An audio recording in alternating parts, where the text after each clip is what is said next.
Olá, Caio Ildeman, ou Eidelman, é um pastor protestante dos Estados Unidos, escritor, e tem um plano de leitura no aplicativo chamado YouVersion.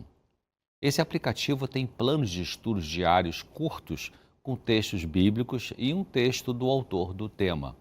Os temas podem ser variados, como esperança, orgulho, paciência, fé, ansiedade, depressão e tantos outros. É gratuito. Minha filha, que é psicóloga, já produziu 3 desses planos para o YouVersion. Bem-vindos ao Claramente. Recentemente eu segui um plano de leitura sobre o orgulho chamado O Fim de Mim, produzido pelo pastor Ildeman, ou Eidelman. Eu vou usar algumas ideias dele sobre esse tema, complementando com ideias que eu tenho aprendido com o Senhor Jesus. Podemos conviver com pessoas difíceis e acreditar que nosso sofrimento maior é por causa disso. Mas será mesmo? Creio que nossa maior luta é com nosso próprio eu. Pode levar muitos anos para compreendermos e aceitar isso. É assim mesmo. Não é fácil dar uma olhada para nós mesmos e perceber nossos erros, nossas falhas de caráter, nossas complicações de temperamento. Dói olhar para dentro e encarar nossos erros de frente, caso não os justifiquemos.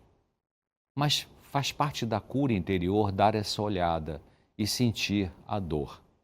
Essa é uma dor boa porque ela pode nos conduzir a uma reflexão sobre o nosso eu e nos levar a decidir melhorar.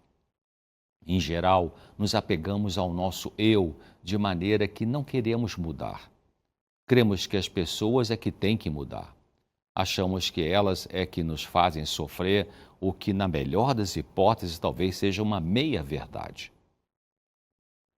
Precisamos ajudar nossos filhos a vencerem o egoísmo desde que são bebês, ensiná-los a dar. Mas vamos conseguir isso na medida em que nós mesmos aprendemos, em meio a sofrimentos, aquilo que Jesus disse quando falou que melhor é dar do que receber. Pessoas chamadas de espertas podem ser bem cheias de ego, de egoísmo, de egocentrismo, de orgulho. Elas querem ficar sempre no primeiro lugar da fila, querem pegar a fatia maior de bolo no prato, correm para pegar a melhor vaga no estacionamento, disparam para conseguir a cadeira mais confortável no ambiente. O ego na frente sempre. Será que Jesus agiria assim? A imagem que queremos passar para os outros pode ser a de que sempre somos pessoas maravilhosas, sem defeito nenhum em nossa personalidade. É fácil colocar nas redes sociais imagens produzidas, histórias de alegria e frases que parece que temos ótimo autocontrole emocional e que estamos vivendo em plena felicidade o tempo todo. Mas será isso verdade? E quando na sua vida privativa você explode de raiva com as pessoas como se elas fossem objetos sem sentimento? E quando cai em prantos porque não se sente amado, amada como desejava?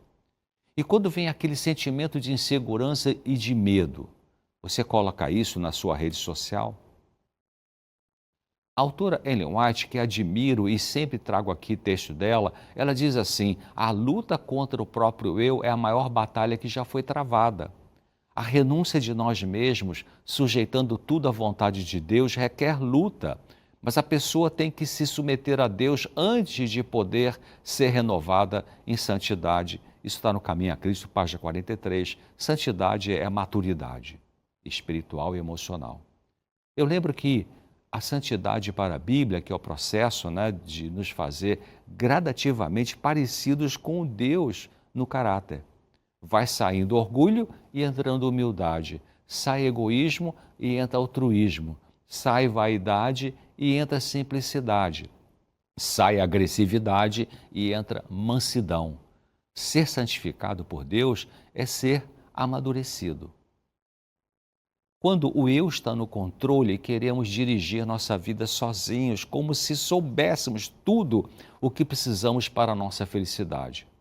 Mas a palavra de Deus diz que o coração é enganoso e perverso, a nossa mente mais profunda, né? Isso está no livro de Jeremias, capítulo 17, e no versículo 9, na Bíblia. Em nossa arrogância, podemos crer e dizer aos outros que sabemos bem onde estamos indo e o que devemos fazer sem precisar da ajuda de ninguém, inclusive de Deus. Mas e quando quebramos a cara? Se nos humilhamos ao quebrar a cara, podemos ser ajudados porque a postura humilde facilita o nosso aprendizado de um comportamento melhor. Há momentos na vida em que perdemos o controle e algo acontece de repente nos colocando numa condição difícil e dolorosa.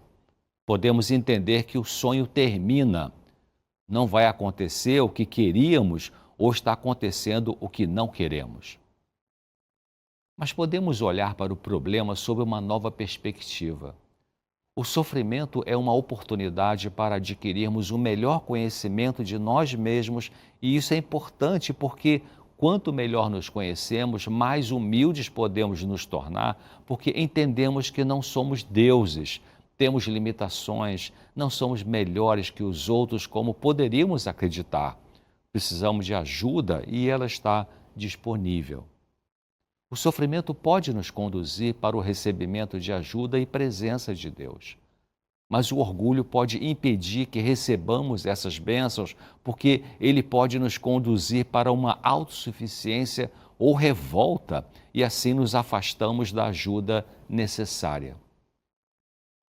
Abrindo mão do orgulho, nosso velho e doente eu vai morrendo para dar lugar a um novo eu produzido pela humildade que vem de Deus para expulsar a arrogância do eu. Abrir mão da postura orgulhosa significa entregar suas armas a Deus, se render a Ele. Não há substituto para se humilhar diante de Deus. O coração humilde agrada a Deus. O clamor humilde convida a Deus a demonstrar o poder dele na nossa vida. No Salmo 51 e versículo 17 está escrito assim: os sacrifícios que agradam a Deus são um espírito quebrantado. A um coração quebrantado e contrito não desprezarás, ó Deus. Consideramos ser humilde como uma atividade passiva, ou seja, alguém ou algo nos torna humildes. Somos humilhados pelo desemprego, por um relacionamento fracassado ou por um sonho despedaçado. Mas Jesus fala de uma humilhação que é ativa, não é algo que esperamos que ocorra naturalmente.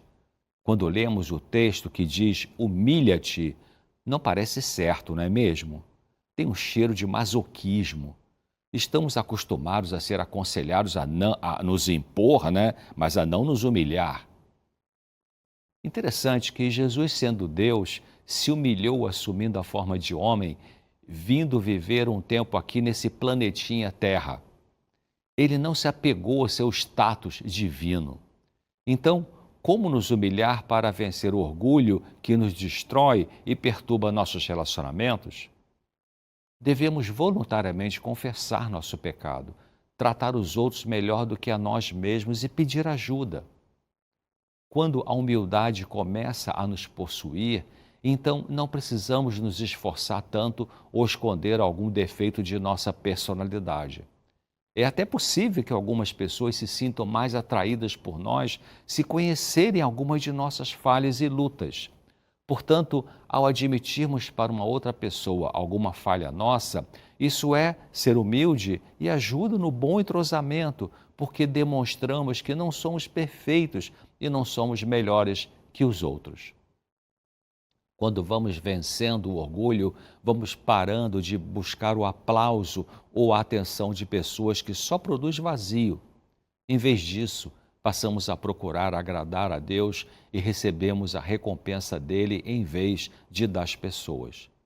O pastor Hildeman diz assim: quando fechamos o teatro público, fechamos as cortinas, apagamos as luzes e tocamos para um público de uma pessoa só, sem nos importarmos com as críticas dos críticos ou de qualquer outra pessoa, é quando chegamos ao fim de nós mesmos e experimentamos a bênção de Deus.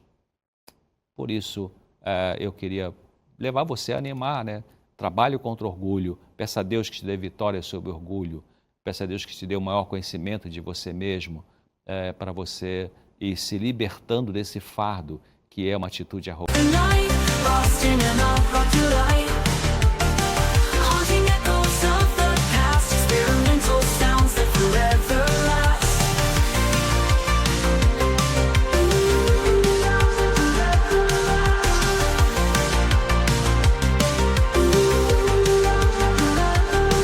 Melodic synths painting the sky in shades of pink and neon high. An indie rock heartbeat pounding true in a realm where the stars feel so new.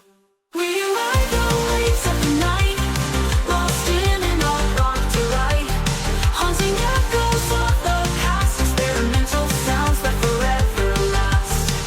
Melodic synths painting the sky in shades of pink and neon high. An indie rock heartbeat pounding true in a realm where the stars feel so new. Through the darkness we find the light, guided by the Prepotente, orgulhosa. Por hoje é isso. Espero ver você aqui em breve, se Deus quiser.